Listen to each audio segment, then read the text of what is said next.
Renata, a gente já sabe qual que é a história, a gente já sabe que é difícil fazer às vezes o diagnóstico, e aí me fala uma coisa, aí foi feito o diagnóstico que eu tenho um tumor neuroendócrino. O que eu faço?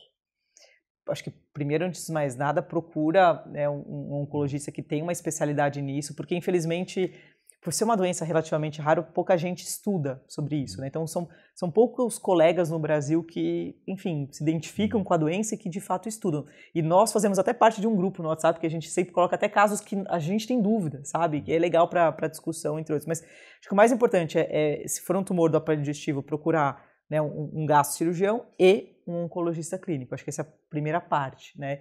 E porque, assim, como eu falei, é um mundo muito diverso. Pode nascer em muitos órgãos, ele pode ter um cenário de ser muito bonzinho ou muito agressivo, então a gente precisa estudar cada caso bem a fundo.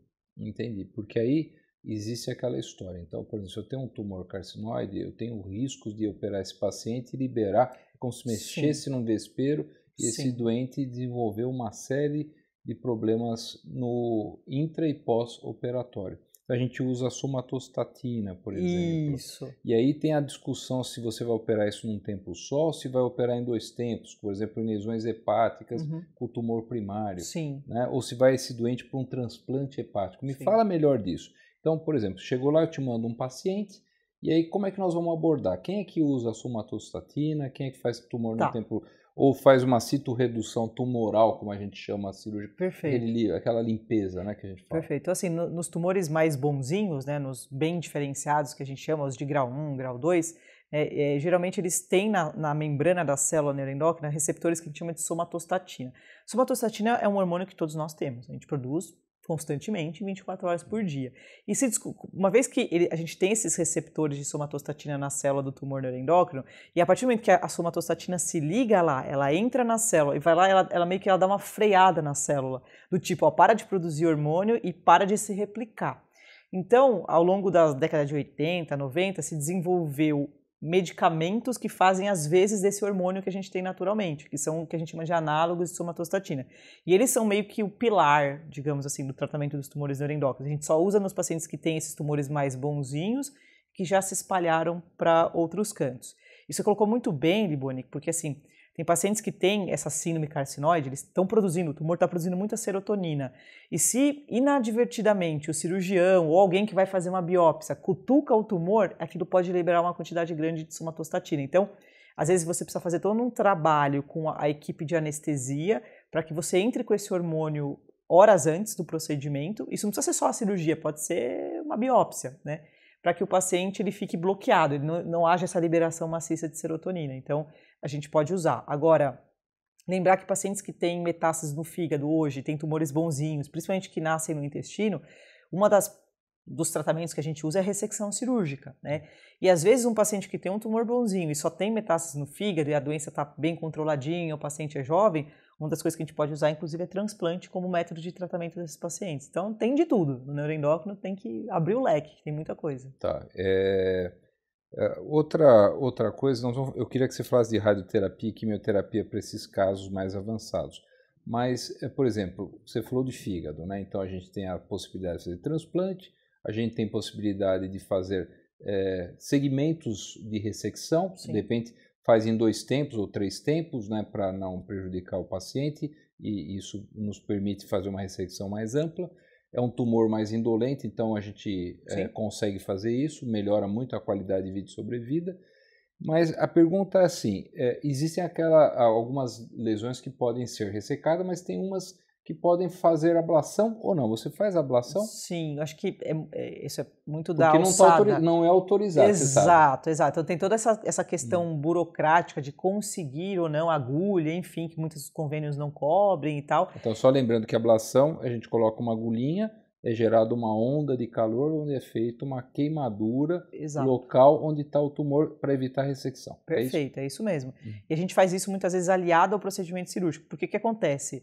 Principalmente esses pacientes que produzem serotonina em grande quantidade, que o tumor nasceu ali no intestino, mas viajou para o fígado, aquela grande quantidade de tumor no fígado é que está produzindo essa quantidade de serotonina. Então, às vezes, a gente a gente precisa indicar a cirurgia para o paciente para ele tirar a máxima quantidade dessas células que estão produzindo serotonina para justamente ter alívio dos sintomas. Então, às vezes a gente vai usar, se o cirurgião dá conta, não é que dá conta, anatomicamente as lesões são passíveis de você tirar tudo, bacana, vamos tirar tudo só com cirurgia.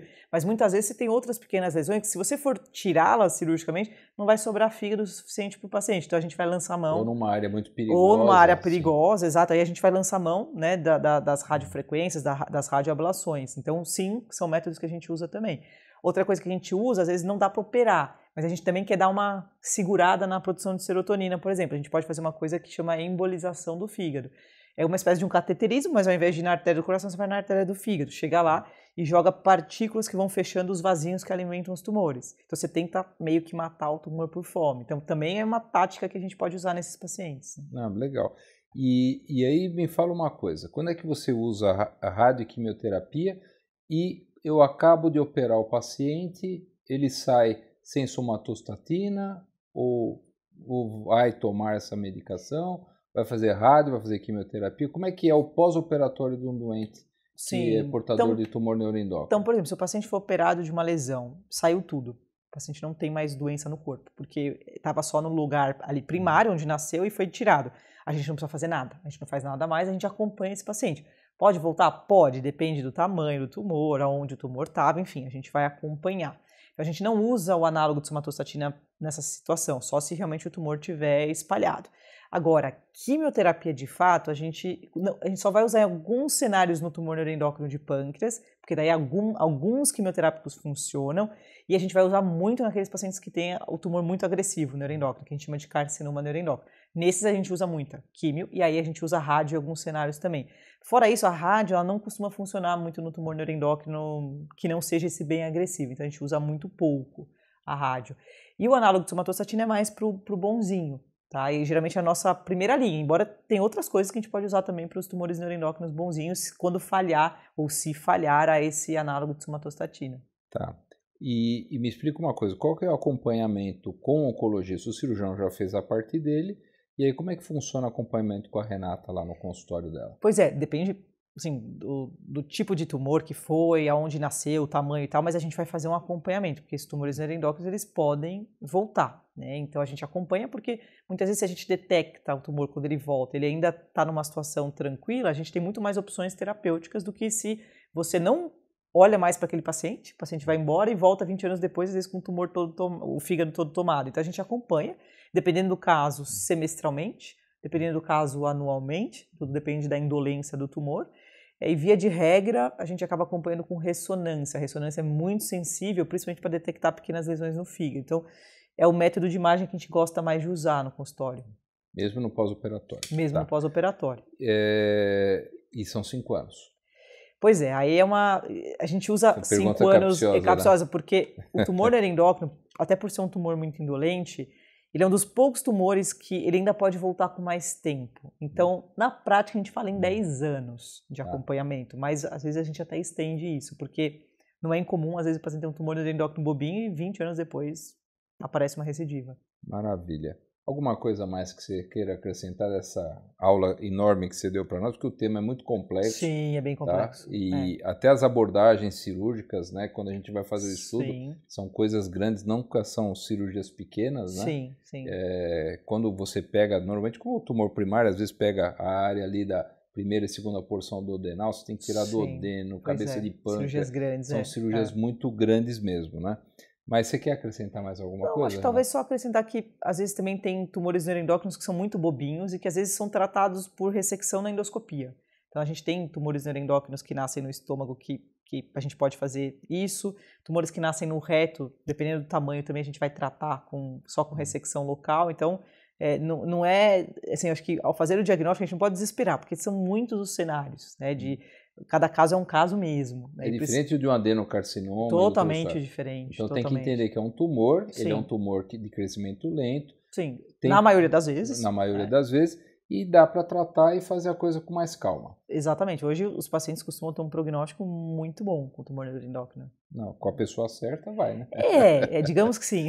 Então tá bom. Então eu queria te agradecer, viu, doutora Renata, mais uma vez ter trazido conhecimento para nós. Obrigado pela tua presença. Eu que agradeço, contem comigo sempre. Obrigada. E não esqueçam que o canal da Clínica Ferton também está em podcast, em Spotify, se vocês quiserem, e tem entrevistas muito interessantes, entrevistas anteriores, e se vocês quiserem dar alguma opinião para outras entrevistas, estamos à disposição. Então, um grande abraço a todos, obrigado pela audiência.